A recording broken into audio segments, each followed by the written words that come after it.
Assalamualaikum warahmatullahi wabarakatuh.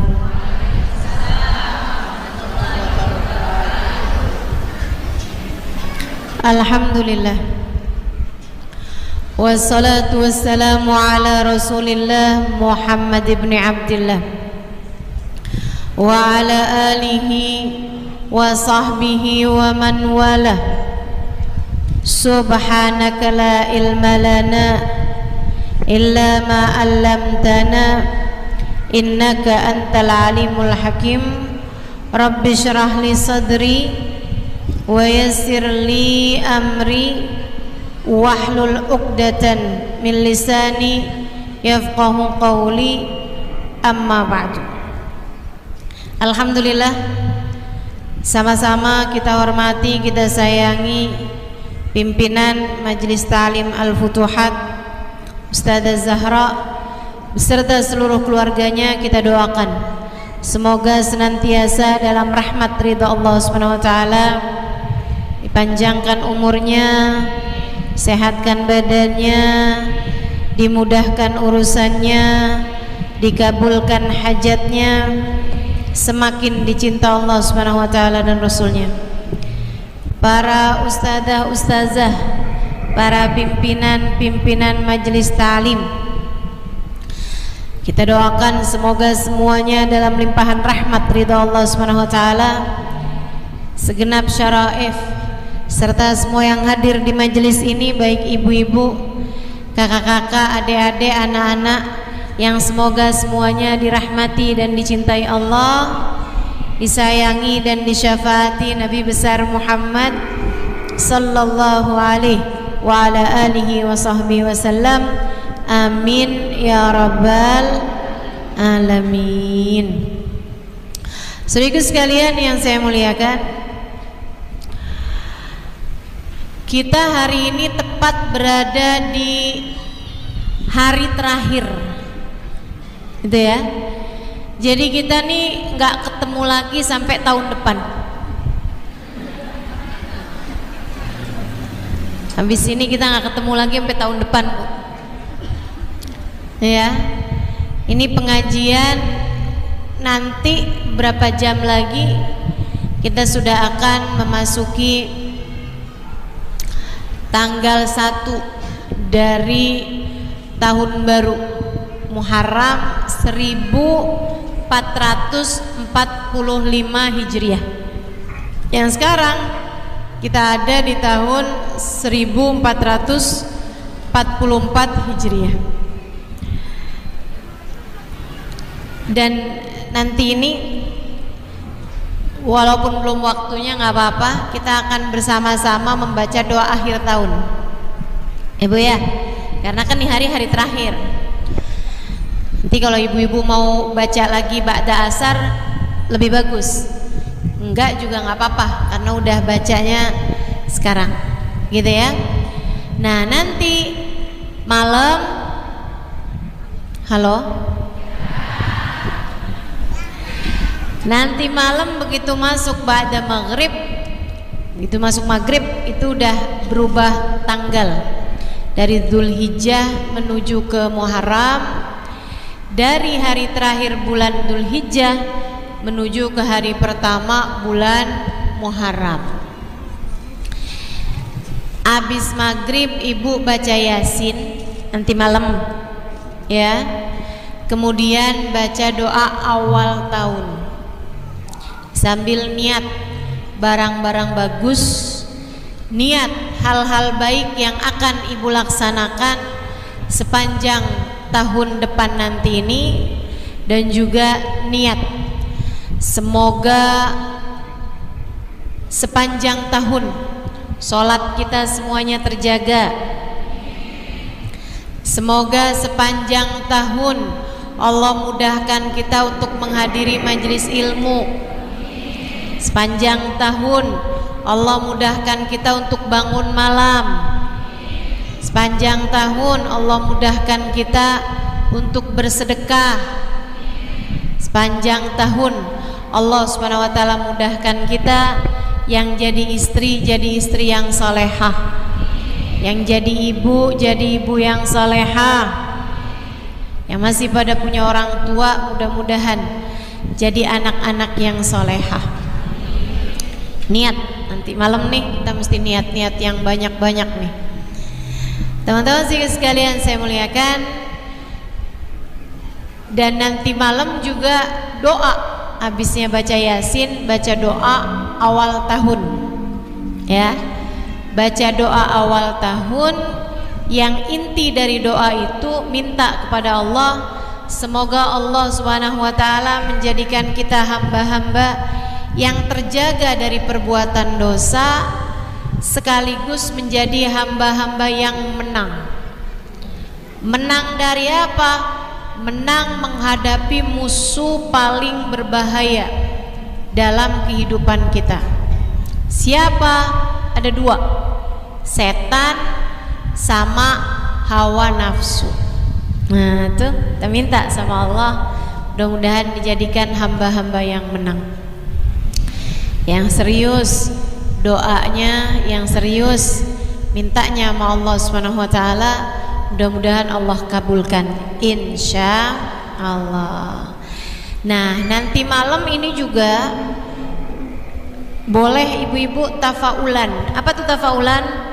Tafaulan itu mengerjakan sesuatu dengan niat untuk agar dikaruniai sesuatu yang mirip dengan hal itu. Nah ini ada tafaulan diajarkan sama Sayyid Muhammad bin Alwi bin Abbas Al-Maliki, seorang ulama di Mekah sana ya, almarhum. Sekarang pesantrennya dilanjutkan oleh putra beliau Sayyid Ahmad. Nah, ini beliau mengajarkan kepada murid-muridnya yang sebagiannya adalah merupakan guru-guru saya, seperti Kiai Haji Najih Maimun Zubair, Habib Muhammad Al-Haddad, Habib Abdullah, Ustadz Abdullah Maula Khaila, dan ada beberapa guru-guru yang lain memang kelulusan sana, mengajarkan kami para murid-muridnya kalau malam tahun baru minum susu. Susunya jangan dikasih warna. Berarti warnanya apa? Gak usah dikasih stroberi, jadinya warnanya. Gak dikasih sirup orange, sirup jeruk, gak usah, soalnya nanti warnanya berubah jadi. Gak usah dikasih coklat, sebab nanti susunya berubah jadi warna, pokoknya yang putih aja. Biar kenapa? Tafaulan, berharap sepanjang tahun semoga dijadikan tahun yang putih, tahun yang penuh dengan kebaikan, insya Allah gitu ya. Nah kemudian dari mulai nanti malam atau besok juga boleh ibu baca, teman-teman baca ayat kursi 360 kali.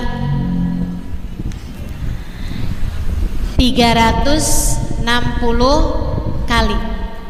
Gak usah ditambah, gak usah dikurang. Udah segitu tuh. Dihitung. Ya, dihitung 360 kali. Kenapa 360 kali?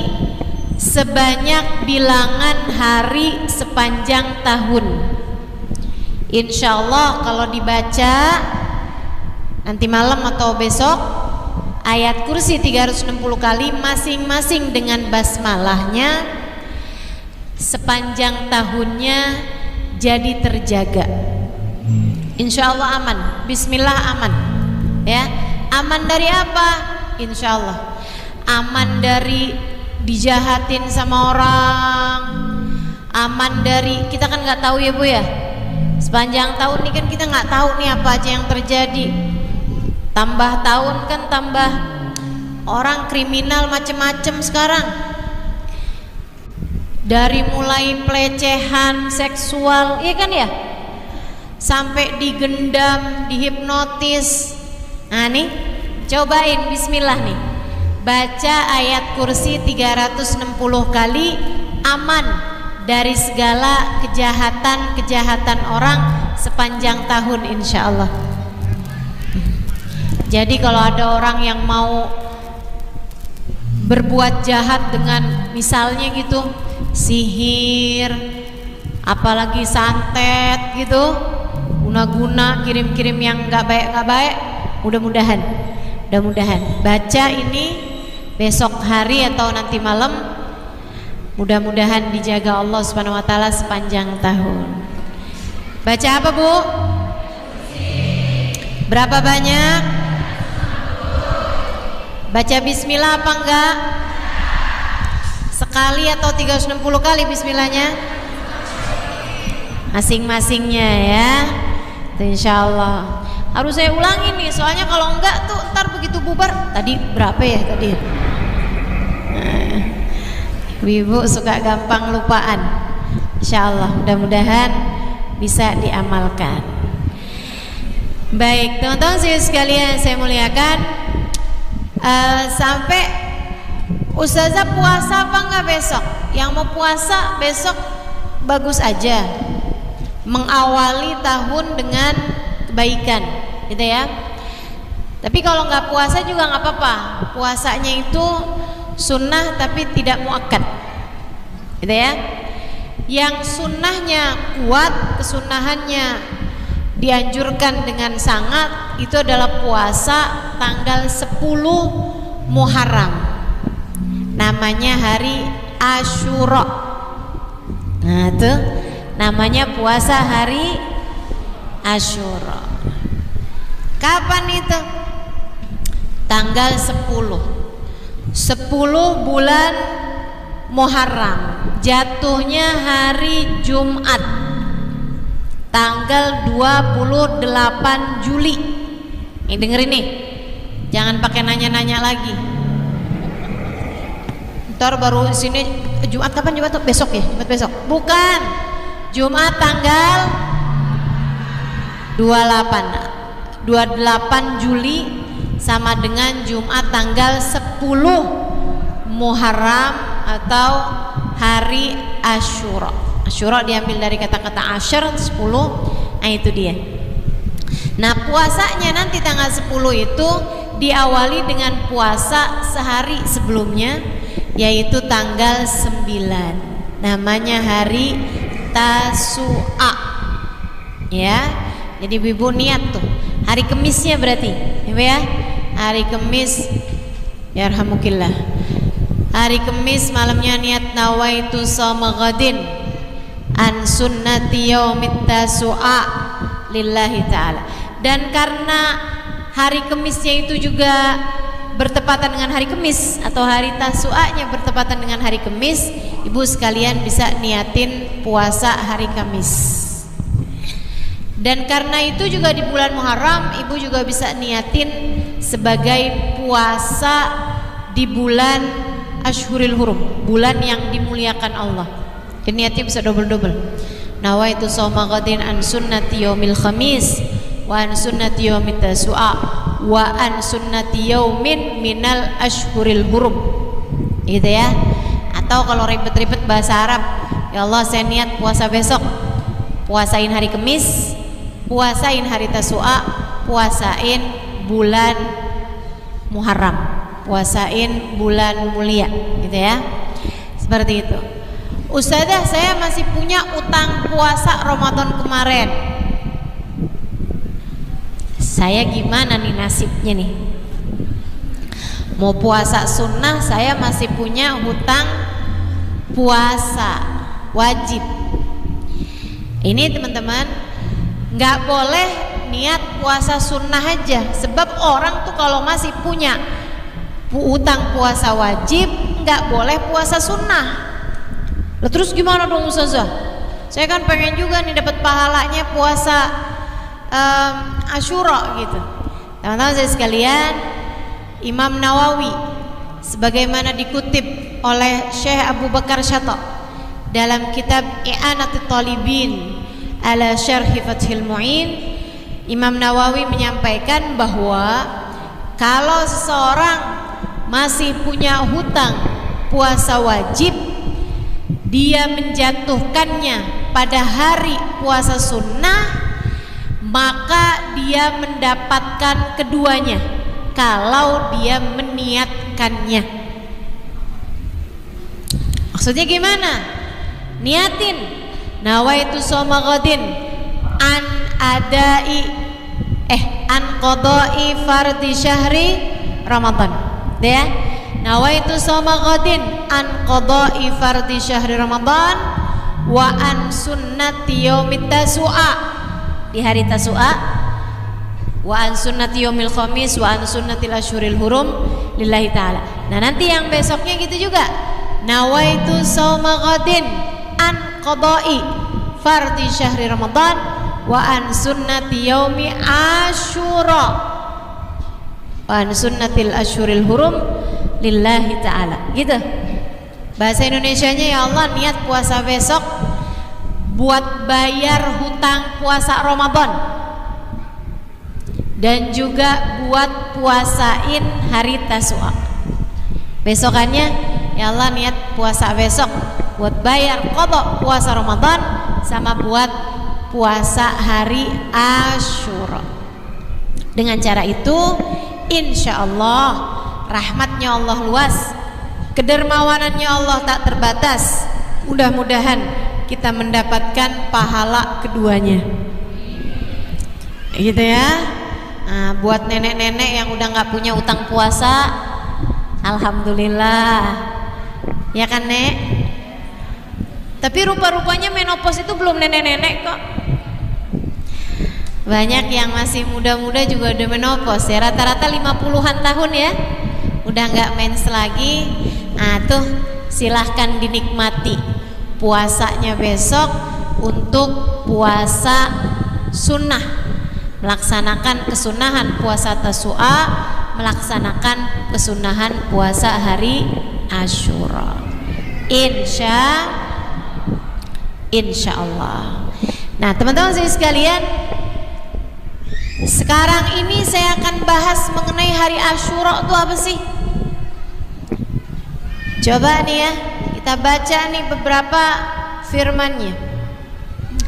Kita belajar tafsir, kita belajar tentang puasa hari tentang hari Asyura. Sehingga sekalian saya muliakan, kita akan bahas beberapa ayat yang terjadi pada hari Asyura, kejadian-kejadian pada hari Asyura. Salah satunya yang akan saya bahas adalah di surat Asy-Syu'ara ayat 61-an. Ya, coba kita lihatin Asyura. Surat Asy-Syu'ara, maaf. Surat Asy-Syu'ara itu juz 26. Juz 26 sesudah surat Al-Furqan, sebelum surat An-Naml ya. Asy-Syu'ara ayat berapa tadi? 61. Nah tuh kita akan bahas, pelajari ayat tersebut. Sebelumnya kita awali dengan membaca niat belajar bersama-sama. Semoga Allah karuniakan pada kita ilmu yang manfaat. Bismillahirrahmanirrahim. Nawaitu ta'allum wa ta'lim wan naf'a wal intifa' wal mudzakarah wat tadhkir wal ifada wal istifada wal hitha 'ala tamassuk bi kitabillah wa sunnati rasulillah sallallahu alaihi wa alihi wasallam والدعاء إلى الهدى والدلالة على الخير ابتغاء مرضاته وقربه وثوابه وحسن الخاتمة مع اللطف والعافية وصلاح العاقبة برحمتك يا أرحم الراحمين. Fadilah hadratin Nabi Muhammad sallallahu alaihi wasallam wa alihi washabihi wazwaji udrati wa ahli baiti muslim وجميع الأنبياء والمرسلين والقرن أجمعين ونصوصا سيدنا المهاجرين الله محمد بن عيسى وكيل المقدم محمد بن علي وعلي سيدنا الحبيب عبد الرحمن السقاف سيدنا عبد الله بن أبي بكر العيدروس فخر الوجود الشيخ بكر بن سالم صاحب راتب عبد الله بن الحداد أحمد بن زين الحبشي أبي علي محمد الحبشي وجميع ساداتنا آل أبي علوي أجمعين ثم إلى الإمام الغزالي محمد بن محمد الغزالي أتوس ثم إلى سيدنا الشيخ عبد القادر الجيلاني ثم إلى أرواح أربعة الأئمة المجتهدين ومقلدين في الدين علماء عاملين والفقهاء المحدثين والقراء المفسرين وسادات الصوفية المحققين أجمعين أن الله يغفر لهم ويرحمهم ويعلي درجاتهم في الجنة وينفعنا بركاتهم وأسرارهم وأنوارهم وعلومهم ونفاتهم في الدين والدنيا والآخرة. الفاتحة. بسم الله الرحمن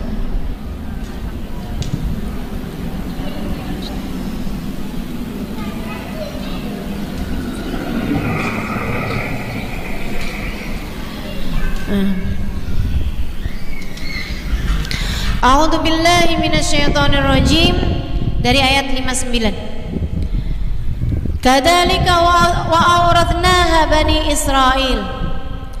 Demikianlah dan kami anugerahkan semua itu kepada Bani Israel. Fa'atsba'uhum musyrikin. Lalu Fir'aun dan bala tentaranya menyusul mereka saat matahari terbit. Falamma tara'al jam'an qala ashabu Musa. Ketika kedua golongan tersebut saling berhadapan, berkata kawan-kawan Nabi Musa, inna lamudrakun. Wah, kita kesusul nih. Wah, kita ketangkep nih, kita kena nih. Qala kalla. Nabi Musa menjawab, enggak bakalan. Inna ma'iya rabbi sayahdin. Sungguhnya bersama denganku ada Allah Tuhanku. Sayahdin, Dia akan senantiasa memberiku jalan.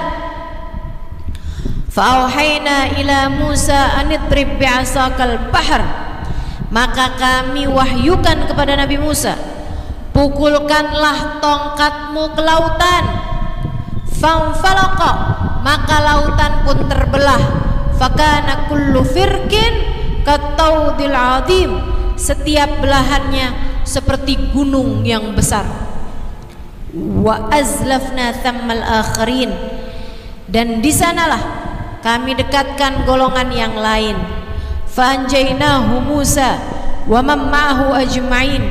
Kemudian kami selamatkan Nabi Musa dan orang-orang yang bersama Nabi Musa ajma'in semuanya. Thumma aghraqnal akharin. Dan kami tenggelamkan golongannya Fir'aun, golongan yang lain. Inna fi dzalika laayah. Sesungguhnya ini semuanya adalah tanda-tanda kekuasaan Allah. Wa ma kana aktsaruhum mu'minin. Meskipun banyak di antara manusia yang tidak beriman. Wa inna rabbaka lahuwal azizur rahim. Sungguhnya Allah Tuhanmu, Dia adalah zat yang maha kuat, Ar-Rahim, sekaligus juga zat yang maha penyayang. Sadaqallahul azim. Saudara sekalian, hari Asyura itu adalah hari yang sangat bersejarah, hari di mana Allah Subhanahu wa taala banyak memberikan karunia-karunia-Nya kepada hamba-hambanya yang beriman. Para nabi-nabinya Allah itu banyak dikasih hadiahnya pada hari Asyura. Peristiwa-peristiwa besar banyak terjadi pada hari Asyura. Ibu ingat Asyura itu tanggal berapa, Bu? Dari bulan Muharram. Ini mulai malam nih udah masuk bulan Muharram. Pas nanti tanggal 10-nya, nah Ibu siap-siap. Itu salah satu dari hari penting dalam Islam. Ya Bu ya? Walaupun tanggalannya nggak merah, walaupun tanggalannya nggak merah, sebenarnya kalau bisa nih kita ngusulin tanggalan merah nih sama pemerintah buat hari Asyura. Tapi kayaknya udah kebanyakan tanggal merahnya ya. Libur mulu sekolahnya, emak-emak suka pada nggak demen nih anaknya libur. Teman-teman sekalian, saya sih setuju kalau tanggal 10 Muharram tuh hari Asyura liburin. Kenapa gitu? Biar pada kuat puasa anak-anak kita gitu kan. Kenapa? Soalnya hari Asyura hari penting teman-teman dalam Islam. Hari penting dalam Islam artinya adalah hari penting bagi hamba-hambanya Allah, sebab pada hari tersebut Allah banyak memberikan karunia-karunia. Dan ini tuh bukan masalah ya, kalau Nabi dikasih karunia memang pantas gitu, tapi kalau kita gimana? Oh enggak gitu Bu, enggak gitu dek. Masalahnya hari Asyura, hari Allah Subhanahu wa ta'ala membagikan banyak hadiah kepada hamba-hambanya. Yang sakit-sakit banyak yang disembuhkan hari Asyura. Sebagaimana dulu Nabi Ayub disembuhkannya pada hari Asyura. Yang susah-susah, sulit-sulit, banyak yang diberi kemudahannya pada hari Asyura. Sebagaimana Nabi Yunus dikeluarkan dari kesumpekannya, dari kesusahannya, dari dalam perut ikan pada hari Asyura. Ibu-ibu, teman-teman sekalian saya muliakan, banyak dosa-dosa yang diampuni pada hari Asyura. Sebagaimana Allah dulu menerima dan mengampuni Nabi Allah Daud pada hari Asyura juga. Makanya nih sebuah pemberian dari Allah Subhanahu wa taala kepada kita sekalian. Nih yang ngerasa kayaknya saya cocok dah ceritanya sama Nabi Ayub nih, lagi sakit nih, minta kesembuhan, hari Asyura adalah waktunya. Kayaknya saya cocok nih kayak ceritanya Nabi Daud. Aduh dosa nih susah banget ngindarinnya. Meskipun tentu saja Nabi Daud tidak melakukan dosa ya Bu ya. Hanya dari sisi kesalahan para nabi itu kalau dianggap di kita mah bukan salah. Cuman ya Nabi mah memang standarnya tinggi. Nah, Allah Subhanahu wa taala mengampuni Nabi Daud pada hari Asyura. Jika sekalian saya muliakan, yang ngerasa aduh sumpek banget saya ini, mudah-mudahan deh biar lapang gitu, keadaan kita biar lapang. Nah, cocok nih sama ceritanya Nabi Yunus. Saya minta sama Allah nih biar gitu, biar lapang keadaan kita gitu kan. Susah mulu nih, kemana-mana ditagihin utang, berasa dunia sempit. Gimana nih biar lapang keadaan kita nih?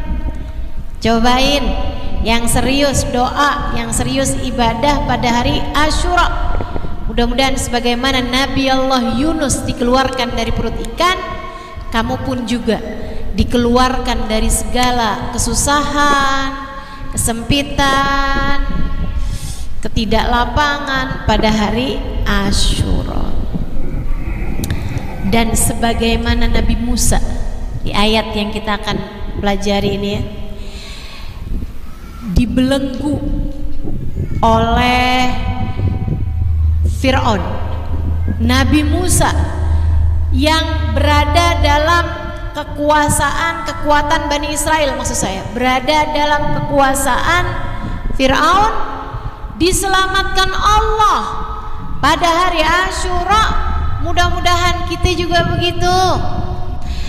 Kita dikuatkan hati ngadepin setan, kita dimenangkan ngadepin hawa nafsu.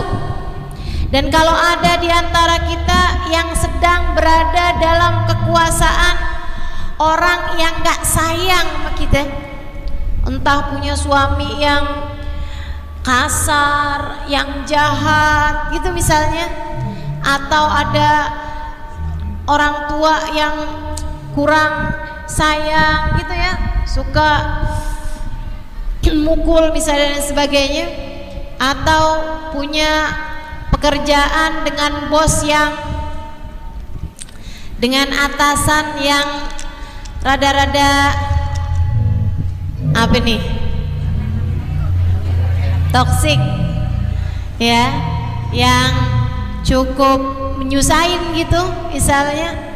Ini mudah-mudahan nih, sebagaimana Nabi Musa Allah SWT jadikan mengalahkan kekuasaannya Fir'aun, mudah-mudahan Allah juga karuniakan kepada kita mampu untuk menjadikan kita menang dari suami kita ustazah. Mudah-mudahan Allah lembutkan hatinya, bukan berarti dia mesti tenggelam. Ntar disama-samain ceritanya Fir'aun tenggelam, mudah-mudahan laki kita juga tenggelam. Jangan ya, mudah-mudahan bos kita juga tenggelam gitu, nggak gitu.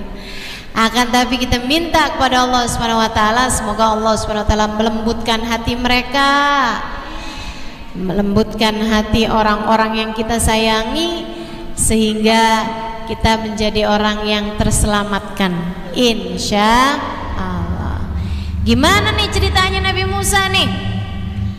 Nabi Musa ini teman-teman, umat Bani Israel ini semakin banyak ngikutin ajarannya Nabi Musa, semakin banyak beriman kepada Nabi Musa. Fir'aun tambah gerah, Fir'aun dan pasukannya tambah gerah.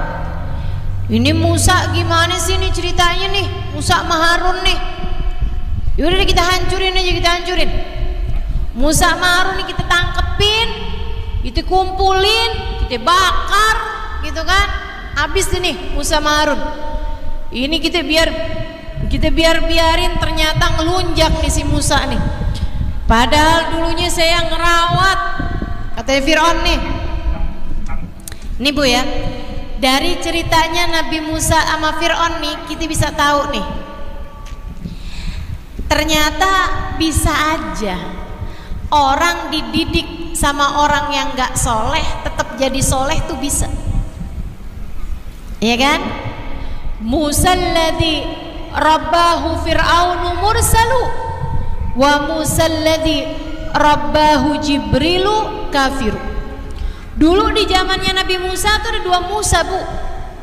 Ada Nabi Musa yang adalah seorang rasul, dia masa kecilnya dirawat sama Fir'aun. Musa yang dirawat sama Fir'aun jadi seorang nabi, jadi seorang rasul. Sementara Musa yang dirawat sama malaikat Jibril, yaitu Musa Samiri, dia kemudian malah jadi orang kafir. Musa Samiri, ibu-ibu pernah dengar ceritanya? Belum? Tanda kapan-kapan saya ceritain. Ayatnya panjang Bu, kan saya mau bacain ayat ini nih yang sekarang nih ya. Ada tuh Musa Samiri itu Bu, dia tuh Bu masa kecilnya Bu dirawatnya malaikat Jibril, tapi di masa dewasanya jadi kafir. Sementara Musa satunya yang dirawat sama Fir'aun malah jadi seorang nabi. Jadi ibu-ibu gak bisa nyalahin orang tuanya. Ya gimana saya mau jadi baik, masa kecil saya aja bapak saya tuh preman di kampung sini, saya nggak bisa jadi baik lah, saya nggak mungkin jadi baik, nggak bisa begitu, nggak bisa gitu. Anak nggak bisa nyalahin orang tuanya, punya andil, betul, punya andil, orang tua punya andil dalam pendidikan dan karakter orang tuanya, tapi nggak sepenuhnya. Kita nggak bisa nyalahin orang tua kita atas buruknya kelakuan kita. Gak bisa kita nyalahin orang tua kita atas buruknya kelakuan kita. Nabi Musa dirawatnya mama Fir'aun Bu.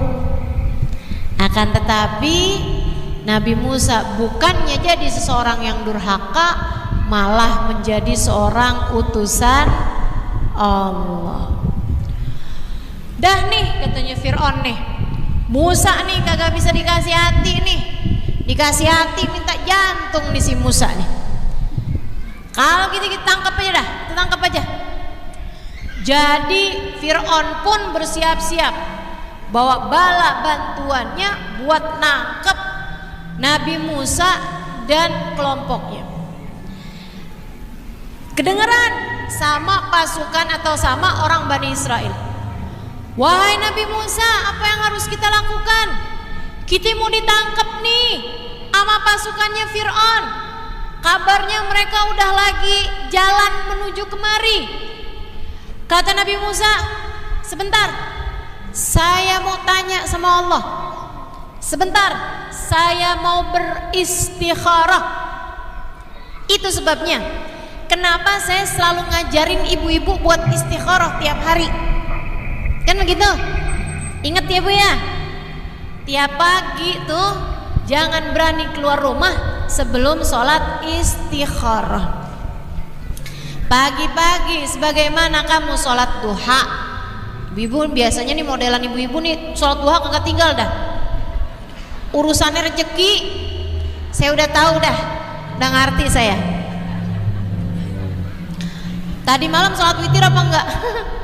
Enggak Ustazah. Tadi malam tahajud apa enggak? Bangun kesiangan saja. Sebelum subuh sholat qobliyah apa enggak? Gitu dah Ustazah, langsung sholat subuh Ustazah, takut bablas, takut habis waktunya. Soalnya udah mulai kelihatan rada terang waktu bangun. Tadi pagi sholat duha apa enggak? Duha Ustazah. Kayaknya tuh kalau sholat yang lain-lain gak dikerjain, sholat sunnah gak apa-apa gitu, tapi duha nih urusannya rezeki nih. Tahu, saya tahu, ngerti saya. Masya Allah. Saudaraku sekalian saya muliakan, karena memang Bu, la faqra ma'ad duha, tidak ada kefakiran bersama dengan sholat duha. Orang kalau ngerjain sholat duha terus, insya Allah Allah kasih kekayaan zahir batin, Allah kasih kecukupan. Nah, ibu nggak bisa bilang, Ustazah saya duha, Ustazah zaman muda tapi kagak kaya-kaya dah. Ibu nggak bisa bilang itu, karena yang dimaksud dengan ghina di situ, kaya di situ artinya adalah cukup.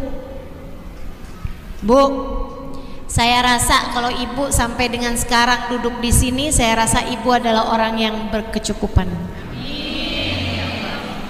Udah makan siang? Kecuali yang puasa, ya kan? Iya. Tapi udah makan siang? Belum, yakin? Ya udah, pertanyaannya gini aja dah, udah sarapan?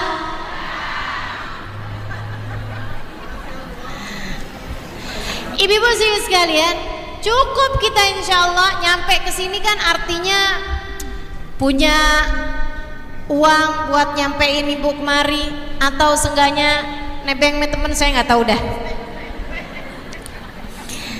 Tapi insya Allah kan cukup ya Bu ya. Nah itu tuh kalau sholat duha tuh insya Allah Allah kasih dua kecukupan.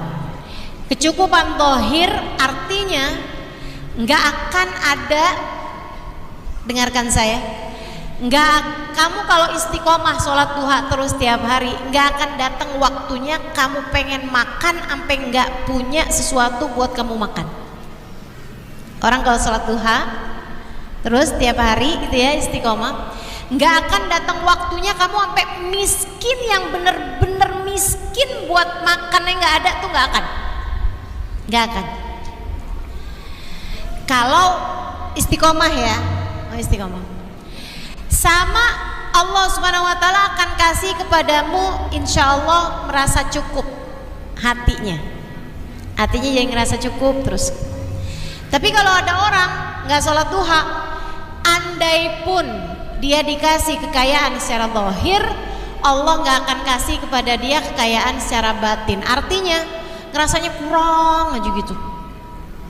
Makanya Bu, ibu pernah lihat gak ada orang kaya tetap korupsi?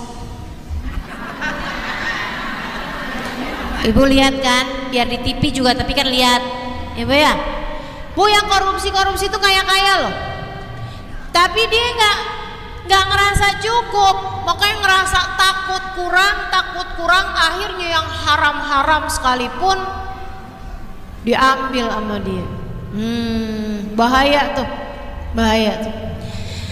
Jadi kalau ada ibu-ibu nih yang suka bilang sama lakinya, kalau kamu nggak bisa bawa pulang bawa duit, jangan pulang sekalian. Saya sarankan padamu sholatlah duha.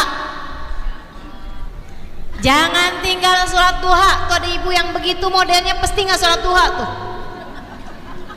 Karena kalau sholat duha Allah pasti kasih dalam hatinya rasa cukup. Dan rasa cukup nih Bu, merasa bahwa saya cukup kok gitu. Alhamdulillah saya cukup. Rasa kayak gitu tuh ibu-ibu sekalian. Kata Nabi Muhammad, al-qanaah kanzun la yafna.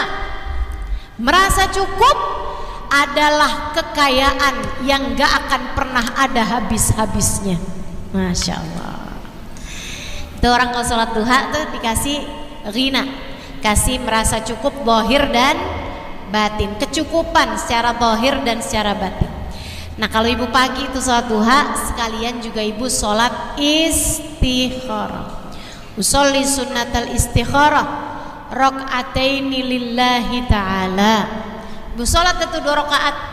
Habis saya sholat ibu doa, ya Allah, ada hari baru yang kau hadiahkan padaku.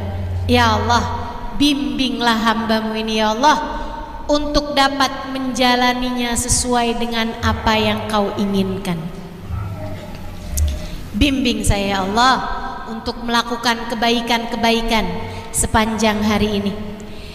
Bimbing lisanku ini ya Allah untuk bisa mengucapkan kebaikan-kebaikan pada hari ini. Bimbing pikiran buat selalu dapat berpikir kebaikan. Bimbing hati untuk selalu merasa dengan rasa-rasa yang baik. Gitu, minta bimbing. Insya Allah Bu, kalau setiap hari kamu kerjakan seperti itu, tambah hari tambah dibimbing, tambah hari tambah dibimbing, salahnya jadinya nggak banyak dalam hidup. Karena kamu hanya akan dibimbing oleh Allah. Mau ngerjain keburukan, tarik lagi. Mau nyasar jauh-jauh, tarik lagi gitu. Kayak Nabi Musa. Jadi Nabi Musa begitu umatnya bilang, waduh Nabi Musa, nih kita nih bakalan ketangkep nih kayaknya nih. Wah nih Fir'aun nih, waduh nih malam ini nih kayaknya kita gak bakal selamat nih. Ini mereka nih udah mulai ngejar kita nih. Waduh pagi-pagi kita semuanya udah jadi bubur dah. Jadi rendang nih kayaknya tadi pagi, nanti pagi nih jadi daging guling nih kayaknya kita semua nih. Nabi Musa gimana nih wahai Nabi Musa? Panik umatnya Nabi Musa karena memang dengar kabar Fir'aun dan bala tentaranya mengejar mereka. Fir'aun udah gak tahan ngadepin Musa nih. Kenapa nih anak satu nih betingkah nih, akhirnya umat saya jadi gak nyembah saya, malah dia jadi nyembah Tuhannya Nabi Musa. Wah, gak mau Fir'aun ini ngejar Bani Israel, ngejar umatnya Nabi Musa yang udah beriman kepada Nabi Musa. Bani Israel tuh sebenarnya asalnya ya umatnya Fir'aun ini, Ibu. Tapi kemudian mereka banyak yang ikut agamanya Nabi Musa alaihissalam. Jadi Fir'aun ngejar. Kan perjalanannya lumayan jauh gitu ya. Misalnya nih Nabi Musa dan umatnya nih adanya di Haji Soleh. Misal Fir'aunnya ada di Tebet. Kurang jauh ya, Bekasi dah, Bekasi. Jadi kan ngejarnya kan perlu waktu beberapa jam. Gimana nih Nabi Musa? Kita harus segera beranjak berjalan. Nabi Musa, tunggu, kata Nabi Musa. Saya akan minta petunjuk pada Allah. Nabi Musa minta petunjuk dari Allah. Istikharah Nabi Musa, Allah kemudian kasih petunjuk. Wahai Musa, berangkatlah, berangkat, bawa kaum kamu tuh semuanya berangkat menuju ke arah timur, misalnya gitu ya. Kasih mau Allah Subhanahu wa taala jalannya gitu. Kalau kita nih misalnya gitu ya, di daerah sini jalan menuju ke arah Ancol. Yang ada lautnya nih, soalnya di lautnya nih, ntar ketemu laut. Berangkat itu bareng-bareng nih, berangkat Nabi Musa. Begitu nyampe nih, belum nyampe ke Ancol nih, masih baru di Kelapa Gading, Cempaka Putih, nah ya, sambil nginget-nginget daerah sekitar situ apaan deh tuh, Jatinegara misalnya gitu.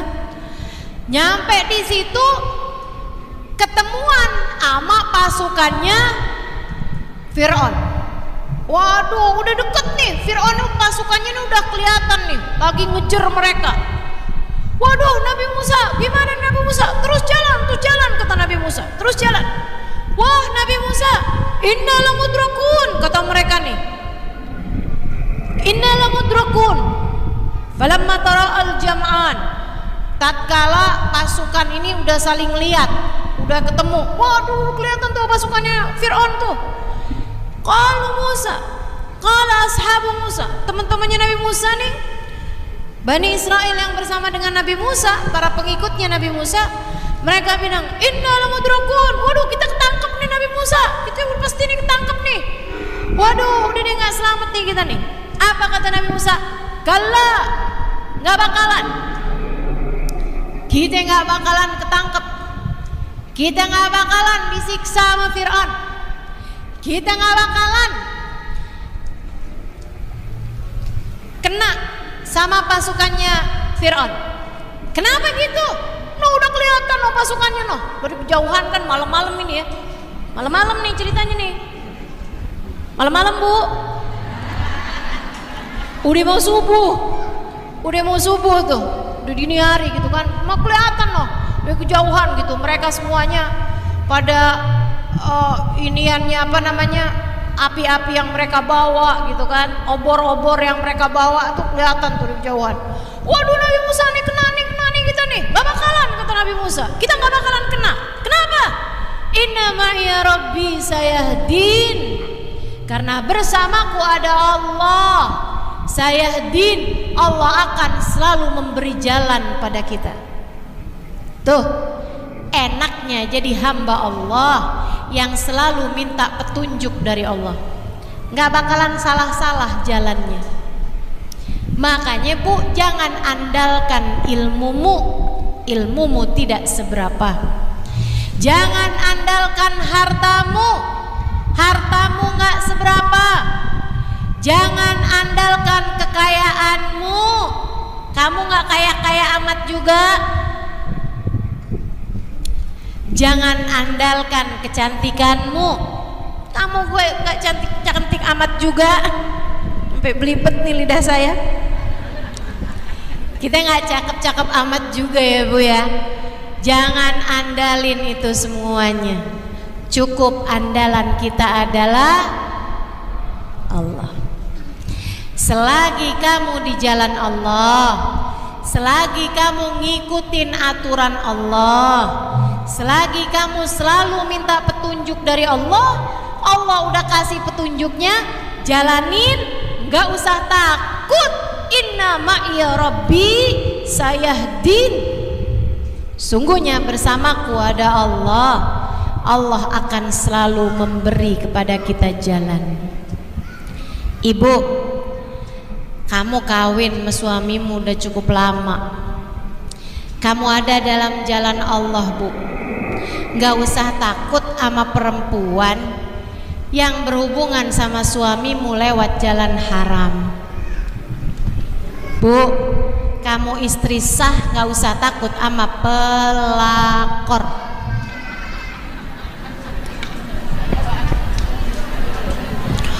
Kamu bakal ditinggalin sama suami kamu, katanya setan yang biasanya ngomongin itu lewat lisan temen kita, tetangga kita. Lo gak lihat laki lo tuh udah digodain sama si fulan, si fulanah tuh, kayaknya lo bakalan ditinggalin dah sama dia. Selagi kamu dalam jalan Allah, selagi kamu benar memperlakukan suamimu sesuai dengan apa yang Allah perintahkan kepadamu, Lain masalahnya kalau lakinya dimarahin mulu. Saya nggak tahu deh tuh. Lain kalau kamu kerjaannya tukang ngomel sama suami mulu. Nah kalau itu tuh saya nggak tahu tuh. Soalnya kamu nggak ngikutin jalannya Allah. Soalnya yang kamu ikutin jalannya setan. Tapi selagi kamu ada di jalan Allah, kamu memperlakukan suamimu dengan benar, memperlakukan suamimu dengan baik, kamu hormat, kamu santun sama dia, kamu memuliakan suamimu, kamu tersenyum pada suamimu, gitu ya. Kamu bener gitu memperlakukan suami. Kalau dia bilang saya lapar deh, kamu nggak bilang GoFood gampang bang, atau no telur no di kulkas. Kamu udah tahu kan caranya nyeplok.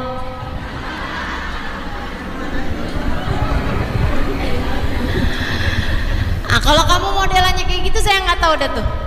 Tapi kalau kamu modelannya yang udah bener gitu, memperlakukan suami bener, gitu ya. Kamu jaga tingkah lakumu, kamu jaga ucapan-ucapanmu, kamu baik memperlakukan dia, kamu ada di jalan Allah, nggak usah takut. Setiap kali ada apa-apa, tiap kali ada pasukan Fir'aun mengejar kamu,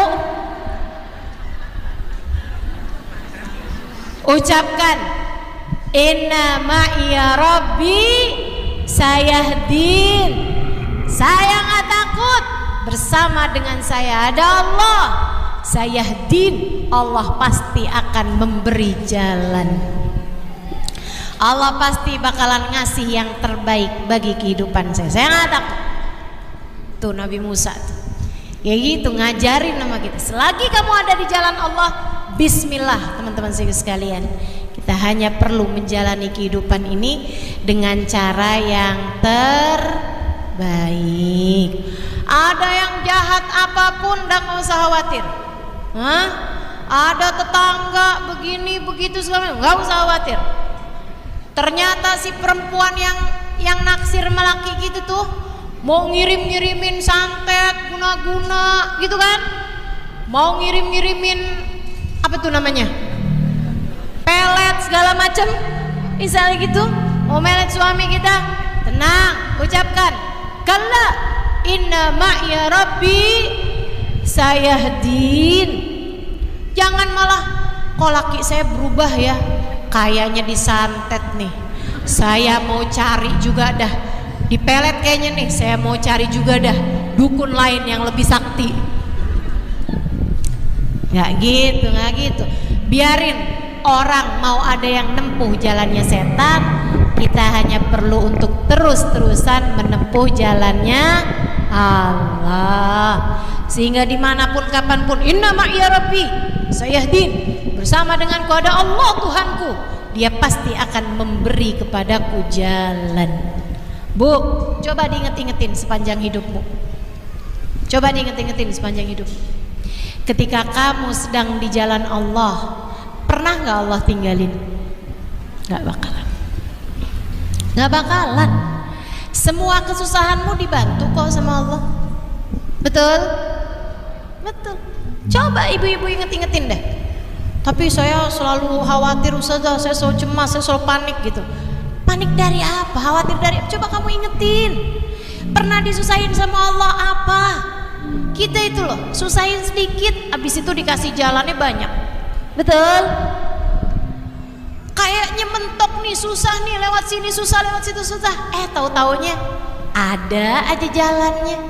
Alhamdulillah gampang aja ternyata. Betul?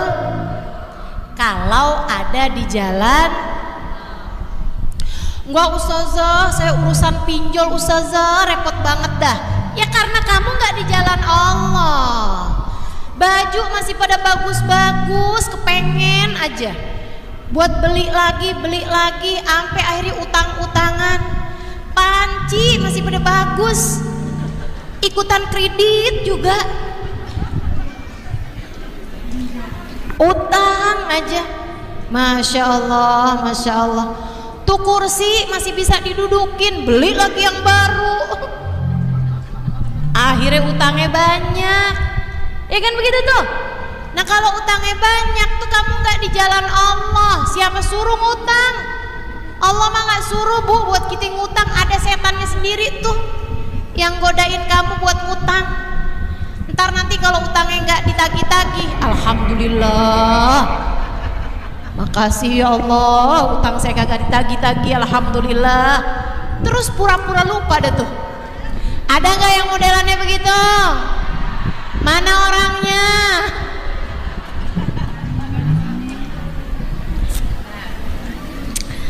Kalau kayak begitu mah nggak di jalan Allah. Nggak tahu deh tuh saya kalau yang nggak di jalan Allah begitu. Tapi kalau yang ada di jalan Allah, innama ya Rabbi, saya di Nabi Musa dan kelompoknya terus jalan, sampai nyampe lah di Ancol, jedet, depannya lautan bu, Ancol, Laut Merah ya bu ya, lautannya sono no, Nabi Musa alaihissalam. Nyampe di Laut Merah ibu-ibu sekalian, waduh, gimana nih nggak bisa jalan nih sekarang nih, depan lautan. Mereka panik ngelihat pasukan Fir'aun tambah deket.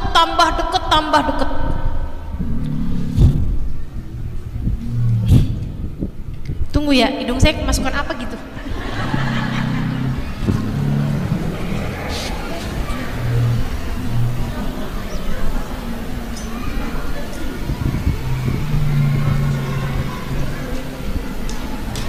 Ibu-ibu sih sekalian, gajah nih kayaknya, gajah masuk di hidung. Sehingga sekalian, akhirnya nih udahan nih, mereka tambah panik akhirnya ngelihat, wah gimana nih Nabi Musa nih, nggak mungkin dong berenang di lautan. Sementara itu juga nggak mungkin juga untuk ngadepin pasukannya Fir'aun. Pasukannya Fir'aun bersenjata lengkap teman-teman. Sementara umatnya Nabi Musa nih yang jalan nih, ada emak-emak bayi, ada nenek-nenek gandeng cucu, segala macam orang, semua lapisan gitu. Ada anak kecil, ada orang tua, ada orang dewasa, ada anak muda. Sementara yang ikut pasukannya Fir'aun nih bawa pasukan lengkap dengan pedang, dengan persenjataan mereka semuanya, muda-muda, kuat-kuat, siap untuk menghancurkan mereka semuanya. Diperangin kelar tuh, mereka bawa panahan, mereka bawa segala macam.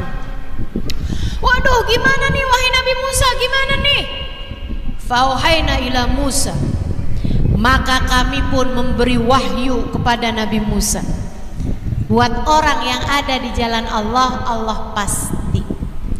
Kalau sama Nabi Allah kasih wahyu, kalau pada hambanya yang ada dalam jalan Allah, Allah bakalan kasih ilham.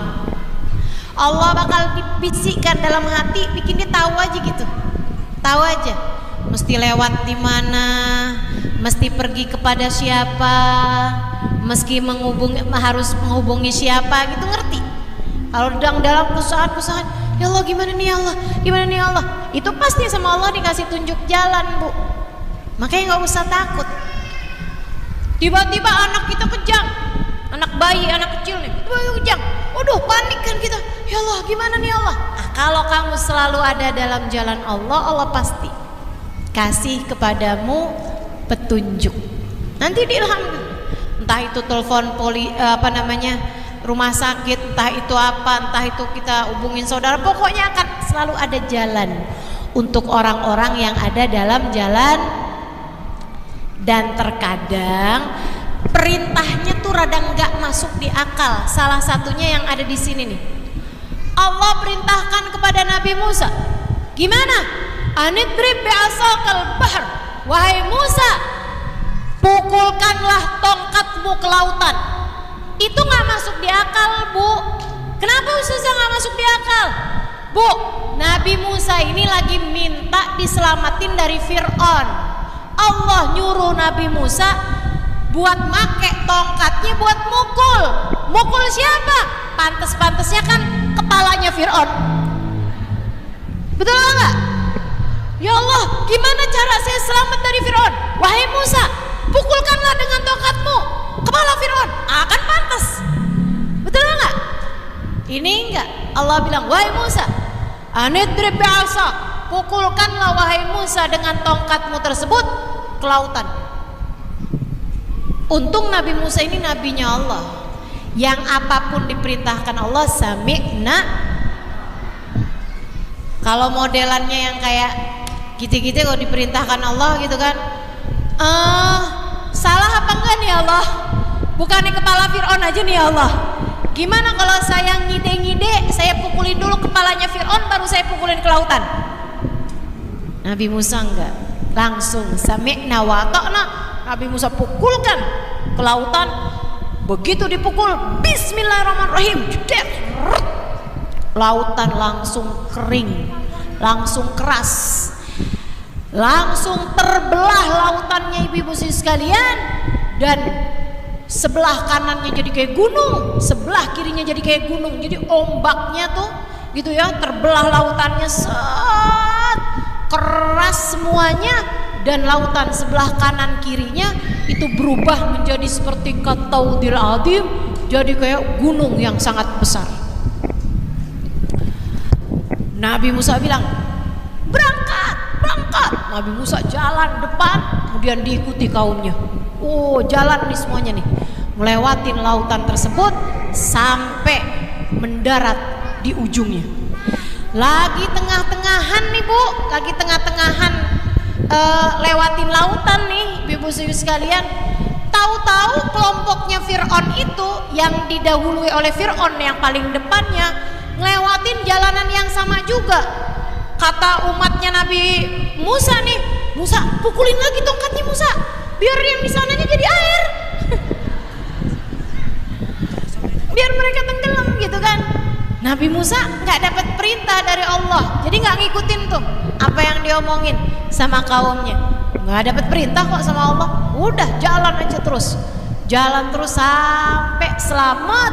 Berjam-jam kemudian mereka pun nyampe deh tuh di ujungnya lautan, maksudnya pulau yang sebelah sananya gitu. Begitu nyampe di sana, si pasukannya si Fir'aun ini ibu-ibu sekalian, di tengah-tengahnya lautan, kelihatan tuh dari pandangan mata mereka tuh, Fir'aun tiba-tiba tanah yang dijejaknya Allah jadikan kembali lautan, dia pun tenggelam. Dia pun tenggelam.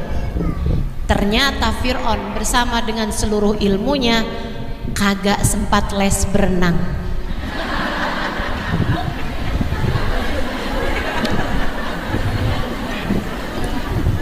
Jadilah dia tenggelam tuh Fir'aun.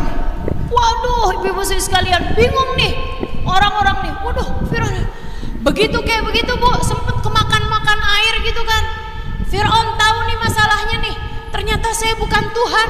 Tuhan mana yang tenggelam? Masa Tuhan tenggelam? Kan gitu ya. Karena selama ini Fir'aun itu merasa dirinya memang Tuhan. Kenapa gitu? Gak pernah sakit, flu aja gak pernah Bu, sakit kepala gak pernah tuh Fir'aun, mules-mules tuh gak pernah, gatel aja gak pernah. Jadi ibu-ibu kalau pas lagi pusing, alhamdulillah ya Allah, saya bukan Fir'aun. Alhamdulillah. Pas lagi mules, alhamdulillah ya Allah, saya emang bukan Fir'aun. Alhamdulillah. Makanya Bu, Fir'aun ketika baca di kitab-kitab terdahulu tuh, Tuhan adalah zat yang tidak pernah sakit. Fir'aun melihatnya kayak saya.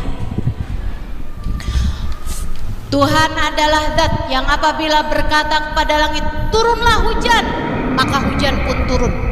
Fir'aun coba-coba dong. Dia bilang sama langit, wahai langit, turunlah hujan. Turun hujannya Bu. Jangan-jangan saya Tuhan. Lama-lama kayaknya saya Tuhan, lama-lama saya adalah Tuhan. Gitu. Jadi Fir'aun tuh ngaku-ngaku Tuhan bukan tanpa sebab, bukan tanpa alasan. Emang benar-benar punya banyak kelebihan membuat dia merasa dirinya jadi Tuhan. Jadi dia memang merasa bahwa dirinya Tuhan, bukan main-main ibu-ibu. Makanya begitu dia tenggelam, dia bilang, ternyata saya bukan Tuhan nih. Tuhan mana yang tenggelam? Gitu kan? Wah, udah setengah mati dah. Lagi kayak begitu ibu-ibu sekalian, dia sadar sesuatu dirinya bukan Tuhan. Maka dia pun berkata, amantu bi Rabbi Harun wa Musa. Amantu bi Rabbi Harun wa Musa. Sekarang saya beriman kepada Tuhannya Harun. Sekarang saya beriman kepada Tuhannya Musa. Sekarang saya beriman kepada Tuhan Harun. Sekarang saya beriman kepada Tuhan Nabi Musa. Ibu-ibu sekalian, apa jawab Allah? Al-an ya Fir'aun, al-an wa qad asaita min qabl. Sekarang nih kamu baru mau beriman, udah tinggal matinya doang. Wa qad asaita min qabl. Seumur hidup kamu berbuat maksiat, seumur hidup kamu berbuat dosa, seumur hidup kamu ngerasa diri kamu sebagai Tuhan, dikelabui oleh pikiranmu sendiri. Gak ada ceritanya kamu aku terima. Tenggelamlah kamu bersama dengan orang-orang yang tenggelam. Aku akan abadikan jasadmu untuk memberi pelajaran bagi orang-orang yang mau berpikir. Tenggelam ibu-ibu sekalian. Jenazahnya, jasadnya Allah abadikan. Sampai sekarang ada, Bu. Ibu pernah lihat? Saya sudah pernah. Di Mesir, ya Bu ya, di Kairo Mesir itu ada museumnya Fir'aun. Di dalamnya terdapat muminya Fir'aun. Ibu, saya kirain muminya cuma satu, ternyata banyak, Bu. Ibu tahu mumi? Mumi itu tahu, ya udah dah. Mumi itu, Bu, jasad, Bu, diawetin ibu-ibu sekalian. Jasadnya diawetin. Saya kirain tuh kayak udah tinggal kerangkanya doang gitu. Enggak, Bu, jasad lengkap. Hidungnya, bulu hidungnya, ibu-ibu sekalian, saya sampai lihat rambut-rambut di pelipisnya masih ada. Lengkap ibu-ibu sekalian, lengkap. Tuh dia tuh si Fir'aun, banyak muminya ibu-ibu sekalian. Saya sih ngelihat cuma sekali aja. Abisannya tuh setiap kali saya ke Mesir, teman-teman pada ngajakin, Ustazah apa kita ngelihat muminya Fir'aun? Kagak dah, sekali doang udah. Kenapa gitu Ustazah? Nggak cakep.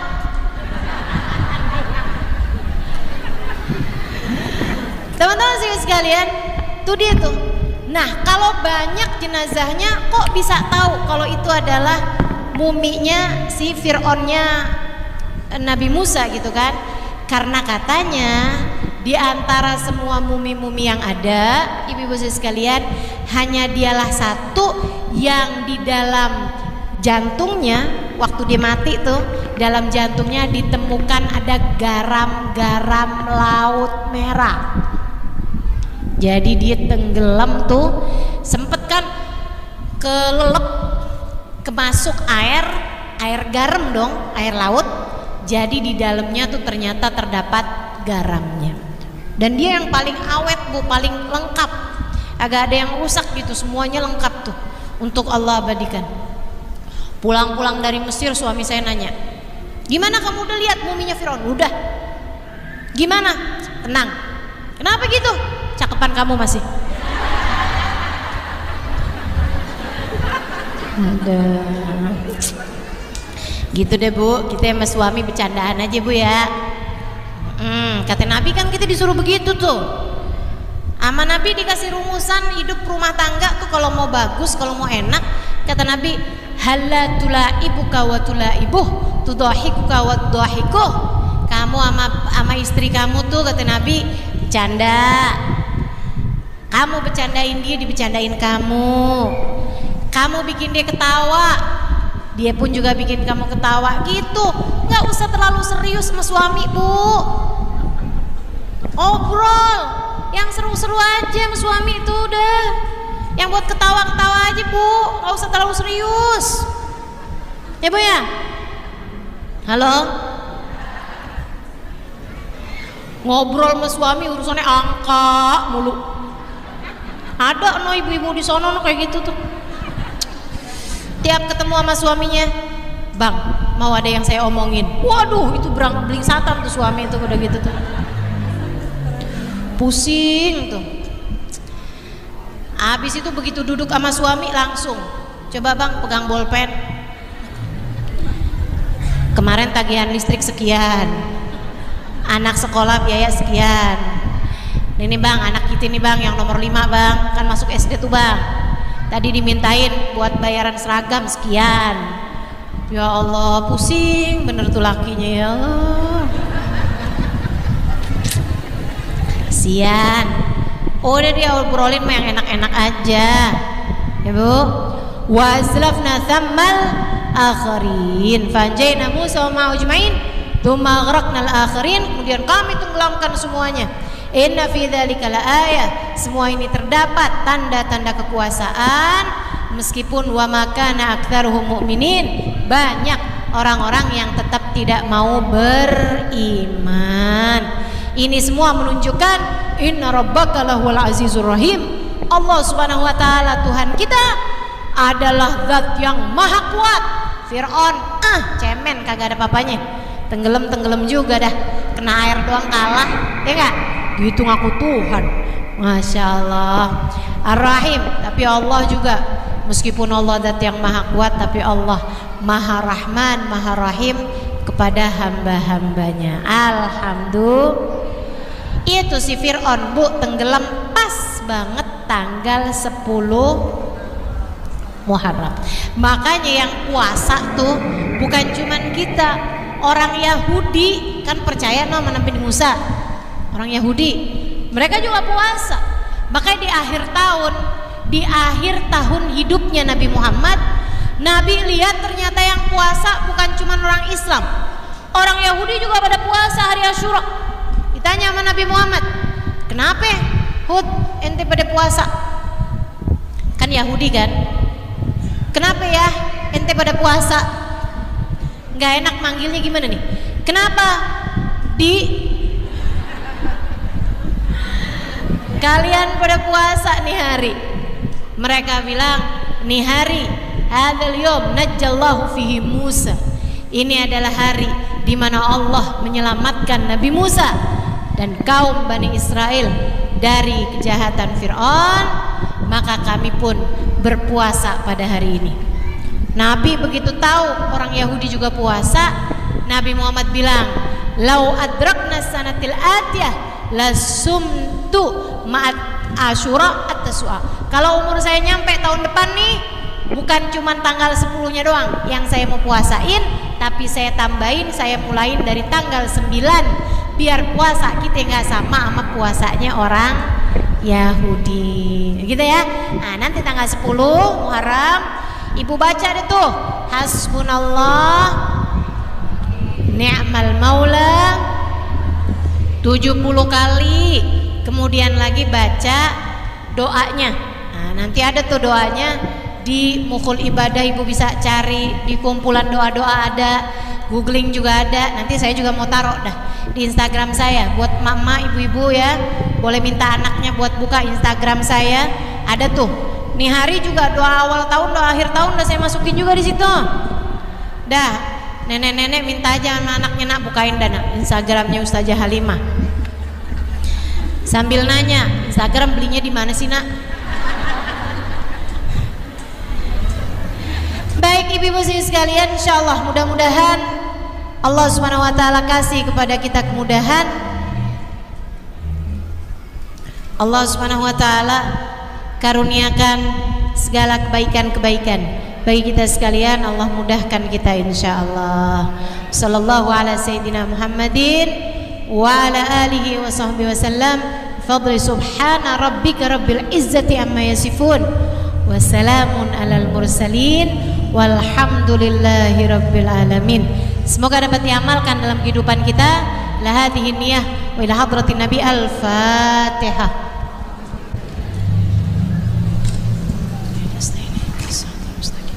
Siratal ladzina an'amta 'alaihim ghairil maghdubi 'alaihim waladdallin. Amin. Kita baca doa akhir tahunnya Ibu ya. Bibi ikutin saya. Bismillahirrahmanirrahim. Wa sallallahu ala sayyidina Muhammadin wa ala alihi wa sahbihi wa sallam. Allahumma ma amiltu fi hadhihi sanah mimma nahaitani anhu falam atub minhu walam tardahu walam tansahu wa halumta alayya ba'da qudratika ala uqubati wa da'awtani ila taubati minhu ba'da jara'ati ala ma'siyatika. Allahumma inni astaghfiruka faghfirli wa ma amiltuhu fiha mimma tardahu wa wa'adtani alaihi thawaba fa as'aluka Allahumma ya karim ya dzal jalali wal ikram an tataqabbalhu minni wa la taqta' rajai minka ya karim. Wa sallallahu ala sayyidina Muhammadin wa ala alihi wa sahbihi wa sallam. Walhamdulillahi rabbil alamin. Kalau kepengen hatimu tenang, pinter-pinter jaga mata, pinter-pinter jaga telinga. Kalau hatimu pengen tenang, dek, pinter-pinter jaga mata, pinter-pinter jaga telinga. Percaya saya deh, orang yang matanya terjaga, telinganya terjaga, hatinya lebih tenang. Hatinya lebih tenang.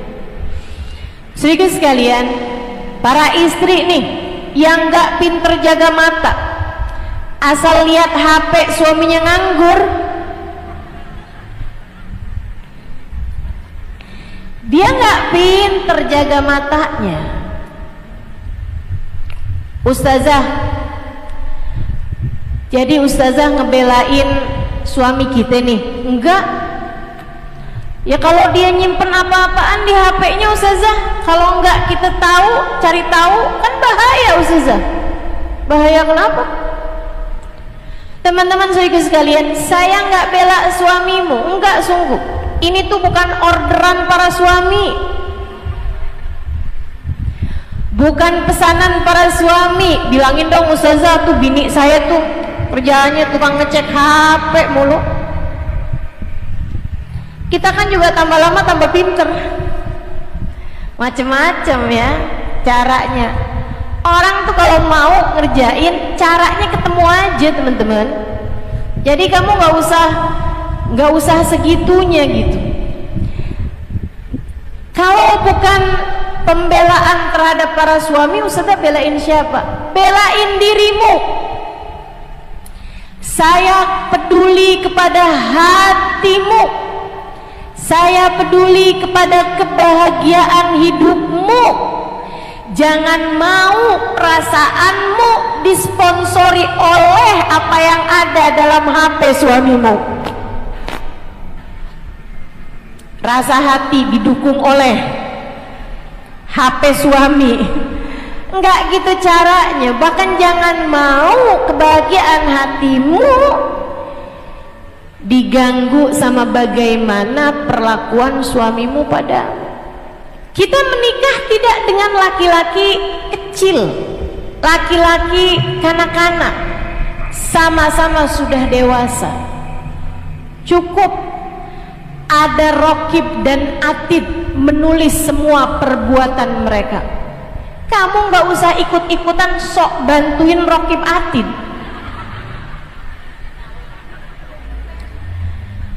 Kita harus memantau pergerakan suami. Pinter-pinter jaga telinga. Makanya saya tuh nggak pernah setuju sama acara reuni sekolah, reuni SMA, reuni kuliah, reuni SMP. Kalau hari lebaran tuh pada pulang kampung, ya Allah, dari SD reunian, reuni SD, reuni SMP, SMA. Habis itu ntar ada lagi reunian dengan teman sekampus, begitu ya. Banyak bener acaranya. Itu berpotensi. Potensi apa? CLBK,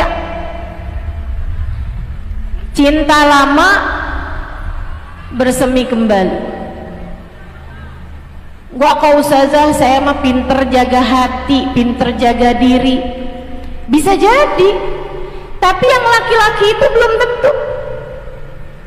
Sehingga akhirnya kamu pun mulai di WhatsAppin sama dia, jam 10 malam nanyain udah makan belum. Kamu lihat sebelah kamu ada laki-laki lagi ngorok, kamu nggak pernah peduli saya udah makan apa belum. Ada yang peduli sama saya, nanyain saya udah makan apa belum.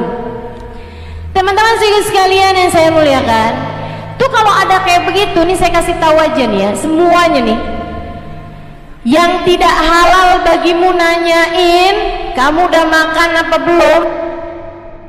Bu, para istri, ketika datang godaan-godaan hidup seperti ini, kamu punya suami tapi hatimu tertarik dengan laki-laki lain, sampaikan pada hatimu, jangan wahai hati, takutnya kamu kehilangan tiket kebersamaan dengan Nabi. Sebab Nabi Muhammad bilang, la yazni zani hina yazni wa huwa mu'min. Orang kalau berzina saat ia sedang berzina, maka ia bukan lagi orang mukmin, bukan lagi umatku, kata Nabi Muhammad alaihi salam. Bagaimana nasibmu jika dalam masa-masa seperti itu kamu biarkan hatimu melalang buana membayangkan seorang laki-laki lain yang tidak halal bagimu? Bagaimana jika pada saat-saat yang seperti itu datang ajal membawamu menuju pulang ke rumah sejatimu? Hati-hatilah, hidup mesti hati-hati, jangan mau-maunya sampai terbawa kepada hal-hal yang diharamkan Allah Subhanahu wa ta'ala. Pinter-pinter jaga mata, pinter-pinter jaga telinga. Orang kalau kepengen hatinya tenang, tuh satu tuh, pinter jaga mata, pinter jaga telinga. Mudah-mudahan Allah jadikan kita mampu jaga mata, mampu jaga telinga, insya, sehingga yang masuk ke dalam mata kita, yang masuk dalam hati kita, yang jadi pandangan kita, yang jadi pendengaran kita, yang masuk semuanya adalah hal-hal yang diizinkan Allah untuk ada dalam hati kita. Insya Allah hatimu akan jadi tenang, teman-teman saya sekalian, kalau dalam hidup kamu lebih pinter jaga mata, jaga telinga. Mudah-mudahan Allah jaga semuanya insya Allah. Itu satu. Yang kedua, kalau kamu pengen hatimu tenang, ingat Allah. Kalau kamu pengen hatimu tenang, hadirkan Allah. Jadi sekalian, kamu kalau lihat lautan kan kayak tenang gitu ya. Sementara kalau lihat yang kecil-kecil nggak tenang. Tapi kalau lihat sesuatu yang lapang, kenapa gitu? Karena memang sesuatu yang lapang itu menenangkan. Hati kamu juga gitu. Kalau hati kamu lapang, hati kamu bakalan jadi tenang.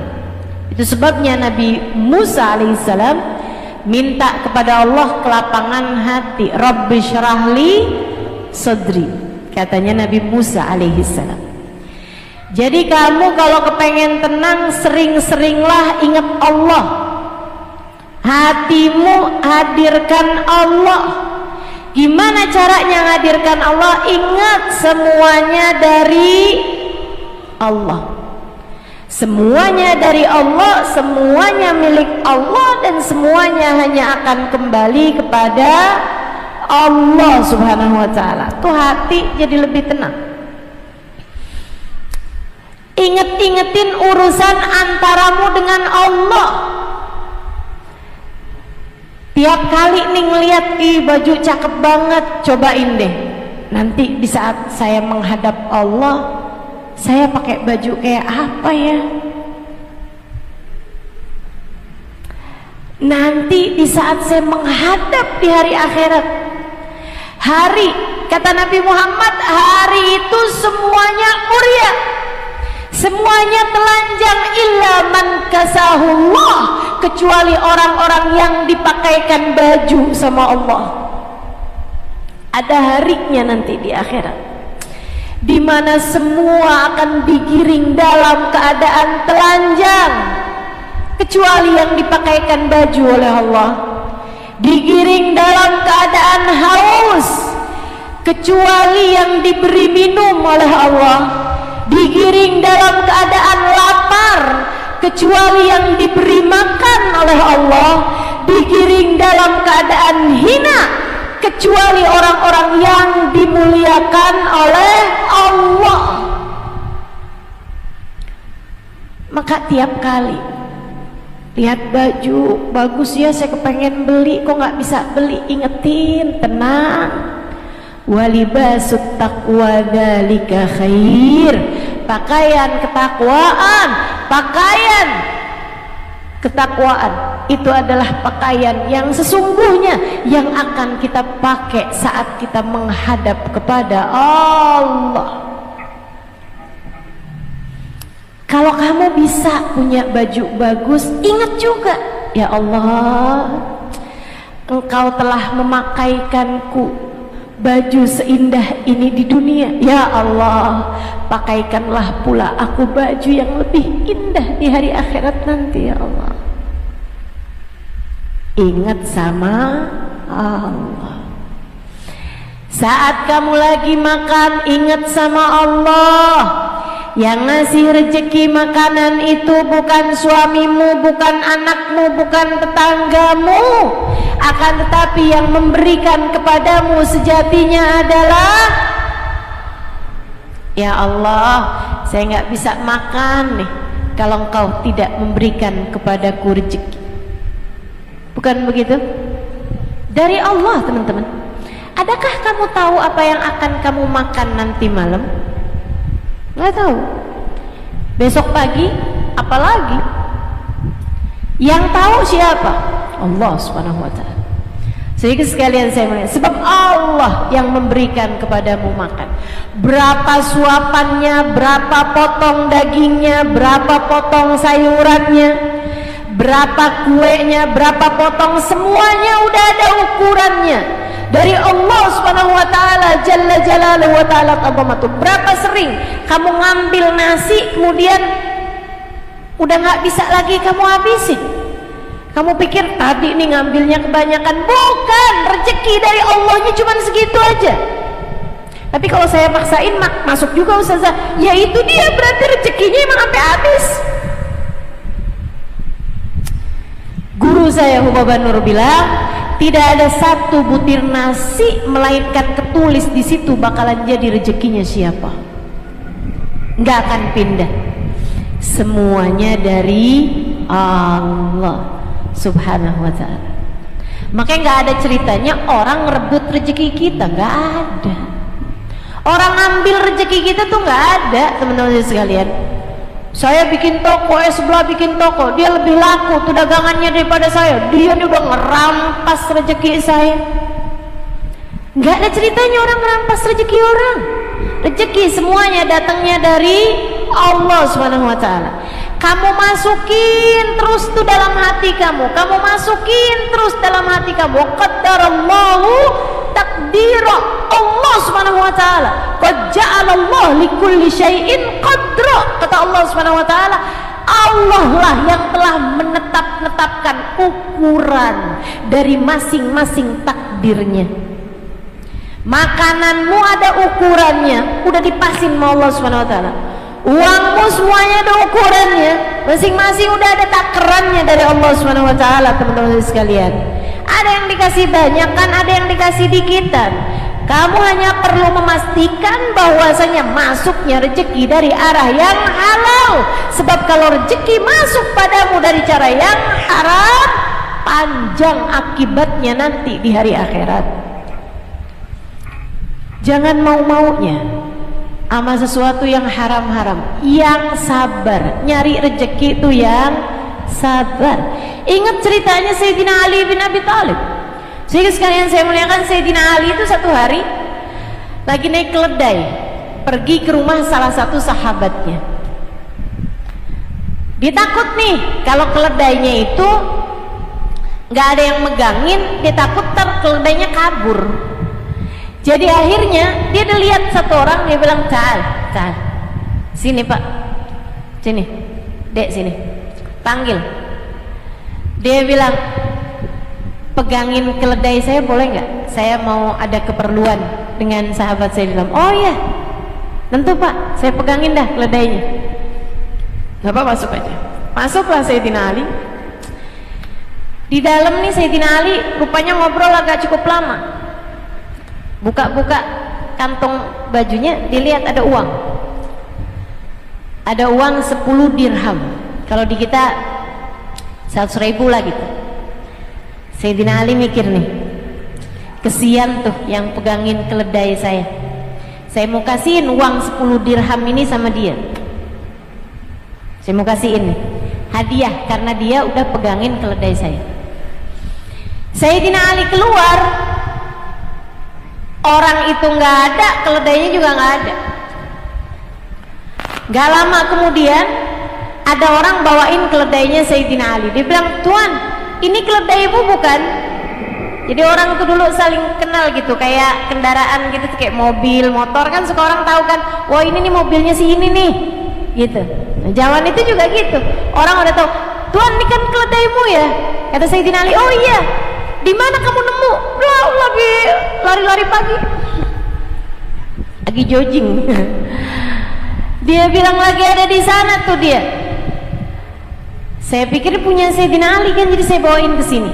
Dilihat sama Sayyidina Ali, rupa-rupanya tali ikatnya tuh yang buat bawa keledai itu, buat menghela keledai, itu juga hilang. Nah itu agak susah tuh, kalau keledai nggak ada tali pengikatnya tuh susah, egalnya itu susah. Rupa-rupanya si orang tadi ini disuruh pegang keledai, dipikir lumayan nih, tali keledainya nih kayaknya mahal nih. Jadilah sama dia dilepas tuh tali keledai, dicuri. Habis itu kan keledainya nggak ada yang pegangin, kabur.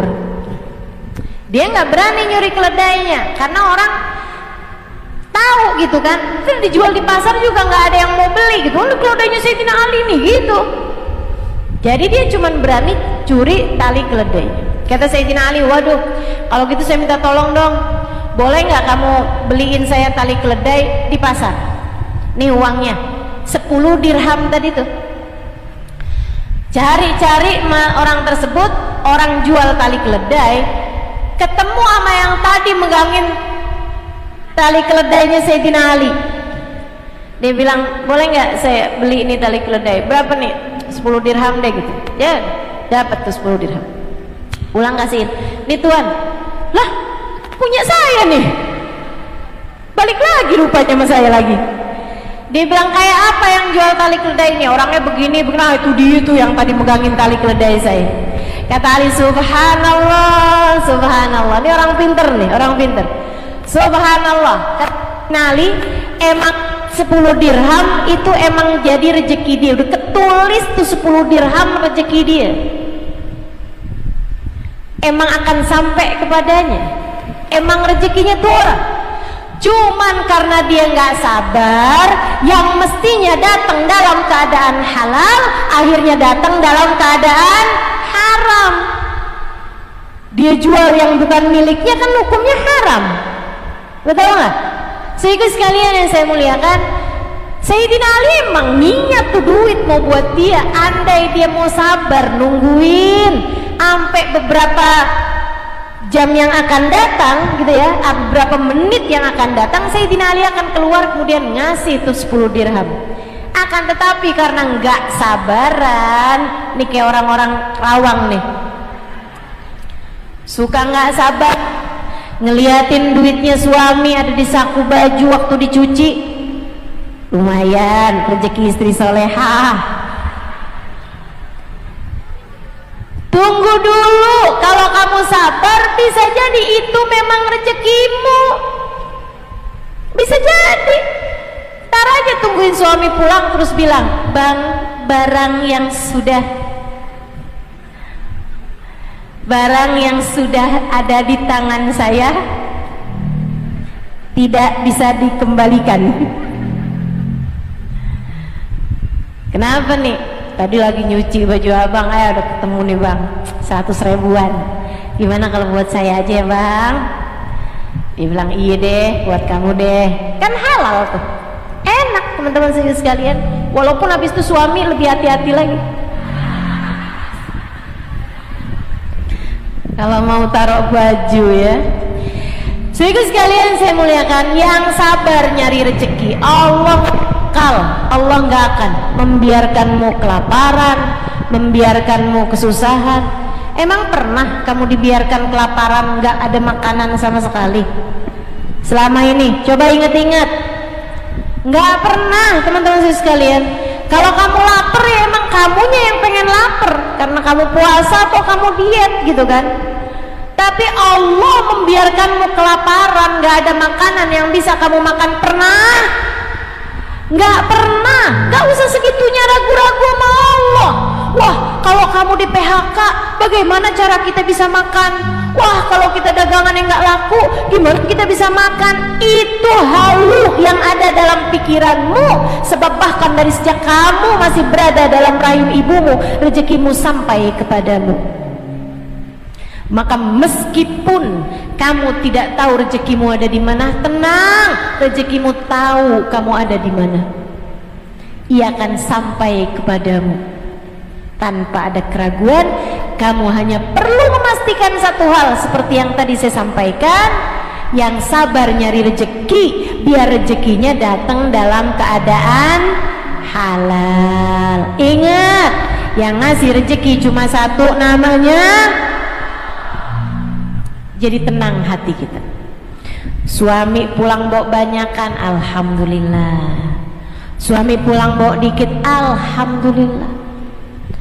Suami sedang gelisah, gimana nih penghasilan nih nggak seberapa nih sekarang nih. Dulu sih awal-awal nge-Grab tuh banyak banget, sekarang nih udah banyak saingannya.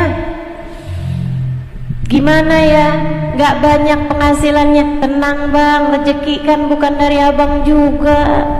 Rezeki udah ada catatannya bang, kata Ustazah Halimah begitu. Ya kan kamu dengerin dari saya. Allah udah bilang teman-teman saya sekalian, a'udzubillahi minasyaitonirrajim, rizqukum fis sama'i wa ma tu'adun. Rezeki kalian udah selesai diatur dari langit, dah nggak ada, nggak bisa. La yazdad bitaqwa tuqa wa la yanqus bifiski fasik, katanya Imam Ghazali. Rezeki yang udah ketulis di langit sana gak akan nambah karena ketakwaan seseorang, nggak akan berkurang karena kefasikan seseorang. Kefasikan ama ketakwaan aja nggak bisa nambahin atau ngurangin rezeki, Dek. Apalagi segala keraguan-raguanmu tersebut, nggak bisa. Udah kelar diatur dari langit. Maka kamu pusing-pusing mikirin urusan rezeki, nggak nambah apa-apa selain kesumpekan hatimu sendiri. Saya ulangi, biar kamu ngeh sama apa yang saya omongin. Saya ulangi lagi, biar kamu sadar terus sama apa yang saya sampaikan ini.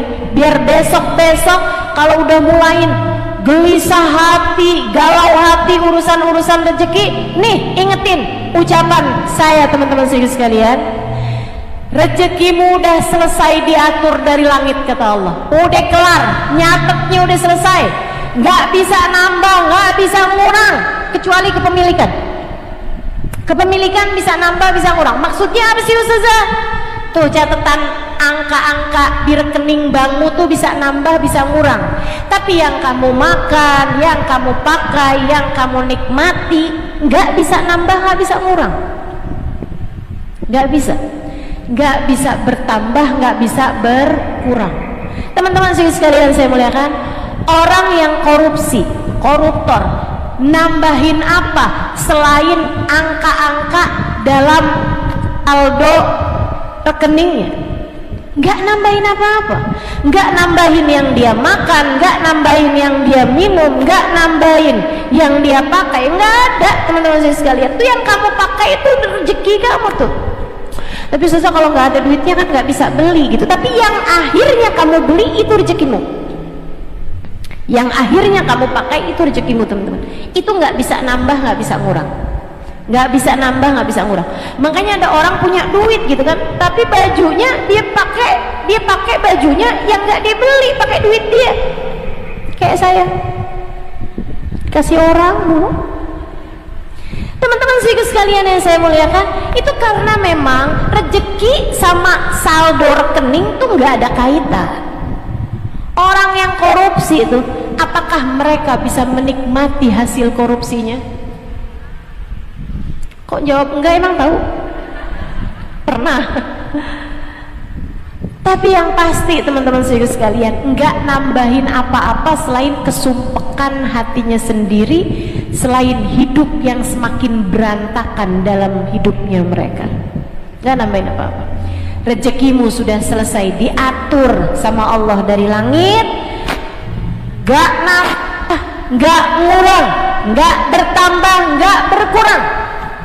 Karenanya kamu mikirin rezekimu, nggak nambahin apa-apa dari rezekimu selain kesumpekan hatimu sendiri, selain hati yang menjadi tidak tenang. Tapi kan kalau duitnya banyak bisa dipakai pergi haji.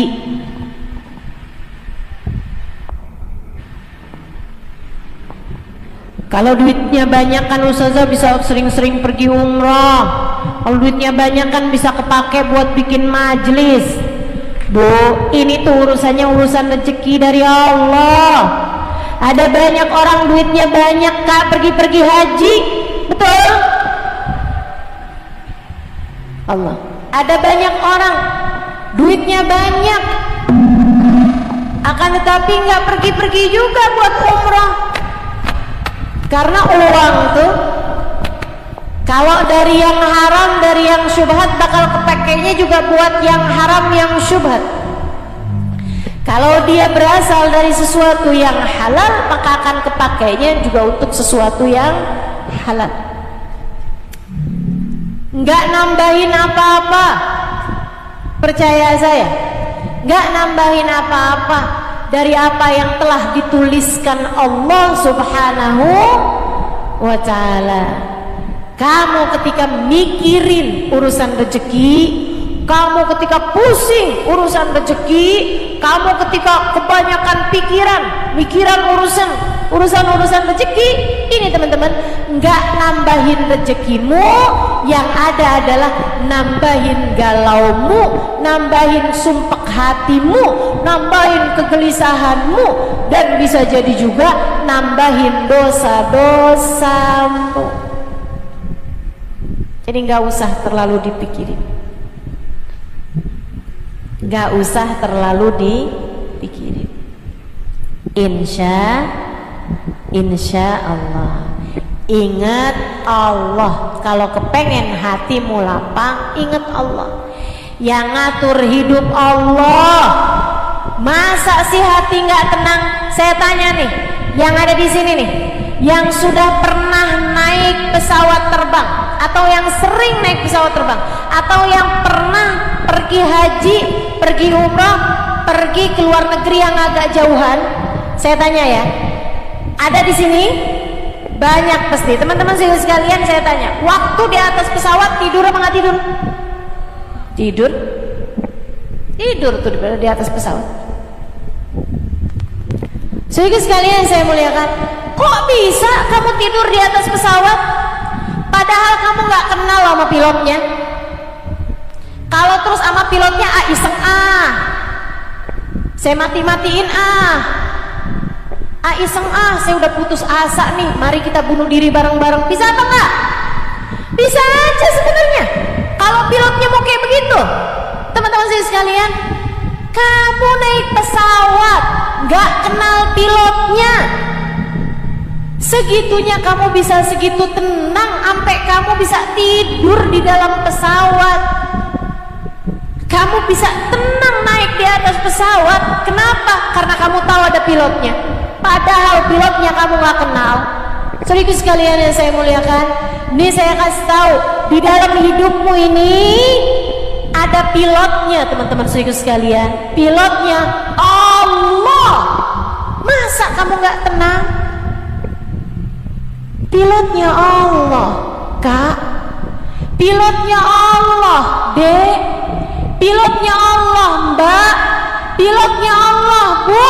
Pilotnya Allah, Nek. Yang tenang. Ada Allah. Ada Allah. Ustazah, saya sampai di usia segini belum ada yang melamar saya juga. Tenang, hidupmu sudah diatur sama. Tenang, kamu hidup tidak kamu jalanin sendirian, ada pilotnya, namanya dia tahu yang terbaik untuk dirimu. Dia memberi kepadamu yang paling kamu perlukan, bukan yang paling kamu inginkan. Saya ulangi, pilot hidupmu adalah Allah. Dia akan memberi kepadamu yang paling kamu perlukan, bukan yang paling kamu inginkan. Makanya ketika saya menikah 21 tahun sudah, belum dikasih anak, hati saya tetap tenang. Kenapa gitu? Sebab saya tahu Allah memberi kepada saya apa yang saya perlukan, bukan apa yang saya inginkan. Untukmu yang belum menikah, tuh hati kamu yang tenang, Allah memberi kepadamu yang kamu perlukan, bukan yang kamu inginkan. Bu, kalau lagi ngaca, kamu jangan mikir kenapa ya Allah ngasih hidung saya kayak begini amat. Apa oplas aja saya ya, biar hidungnya kayak hidung Nabi. Katanya kan hidung Nabi alfiul anfi, hidung Nabi kayak huruf alif, tinggi dan mancung. Kenapa nih hidung saya kayak huruf ta? lebar baringan. Oplas aja apa ya? Ingetin, wahai diri, Allah memberi apa yang kita butuhkan, bukan apa yang kita inginkan. Tenang aja. Orang tuh kalau hidungnya pesek biasanya umurnya panjang, nafasnya hemat. Insya Allah. Itu bercandaan saya sama suami. Hidung suami saya tinggi. Teman-teman sih sekalian yang saya muliakan, nggak usah khawatir gitu terhadap berbagai macam hal. Ada Allah sebagai pengendali kehidupan kita. Allah akan selalu memberi kepada kita apa yang kita butuhkan, bukan apa yang kita inginkan. Nyatanya sampai dengan sekarang kamu baik-baik saja, bukan? Tapi hati saya sedih terus Ustazah, hati saya galau terus. Ya itu urusanmu. Kamu yang harus mampu mengendalikan hatimu itu. Teman-teman, saudariku sekalian saya muliakan, hatimu tuh kamu kendalikan. Hidupmu Allah yang sudah mengendalikannya. Kamu hanya perlu mengendalikan rasa hatimu sendiri dengan cara yang tenang. Ada Allah dalam hidupmu. Ingat Allah. Insya masih ada dua lagi nih caranya bikin hati tenang. Nah, yang pertama tadi jaga mata, jaga. Yang kedua tadi ingat Allah sebagai pengendali kehidupan. Allah akan selalu memberi yang kita perlukan. Kemudian yang ketiga teman-teman sekalian, kamu kalau kepengen hatimu tenang, ingat Nabi Muhammad. Ingat Nabi Muhammad. Saat kamu gelisah, saat kamu galau, saat kamu susah, yuk coba banyakin salawatan Nabi Muhammad. Ingetin kehidupannya Nabi Muhammad. Dengerin kajian tentang Nabi Muhammad dan rasakan. Rasakan. Iya ternyata Ustazah, beneran nih ternyata Ustazah, kalau salawatan hati jadi tenang. Kenapa ya bisa begitu Ustazah? Sebab Allah menjanjikan orang kalau sedang ingat Nabi Muhammad sallallahu alaihi wasallam, kalau sedang bersolawat kepada Nabi Muhammad, Allah akan turunkan rahmat kepadanya. Rahmat tuh bikin hati jadi tenang. Allah turunkan kasih sayang Allah. Rahmat tuh artinya kasih sayang dari Allah Subhanahu wa taala. Kalau udah rahmat turun, kasih sayang Allah turun, maka akan tenanglah hatimu ini. Orang kalau banyak baca sholawat tuh, ibarat kata badan itu akan turun rahmatnya Allah tuh, ibarat badan tuh turun vitamin. Vitamin tuh teman-teman, yang lagi sakit jadi cepet sembuhnya, kan gitu. Yang baru habis sakit jadi cepet segernya, cepet pulihnya. Vitamin. Vitamin tuh badan lemes-lemes, dikasih vitamin jadi segar. Demikian pula dengan sholawat, setara vitamin bagi badan kita. Orang kalau banyak dosanya kena sholawatan, dosanya berguguran. Orang kalau hatinya sumpek-sumpek mulu, kena sholawatan, hatinya jadi lebih tenang. Orang kalau hatinya gelisah, ketakutan, kena sholawatan, insya Allah hatinya jadi lebih nggak takutan, lebih merasa aman, merasa damai.